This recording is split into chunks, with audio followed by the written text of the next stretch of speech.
Hey, I'm Skip Bedell. Today I'm going to show you how to finish an edge using Palisade L trim.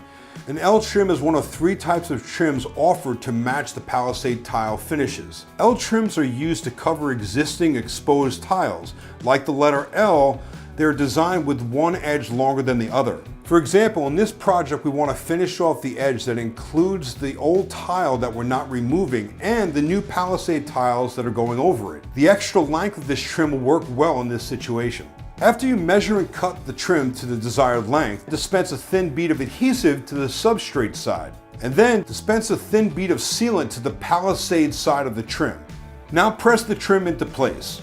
If the trim doesn't stay in place, you can use some masking or painter's tape to hold it into place until the adhesive dries. For more information, check out palisade-tiles.com.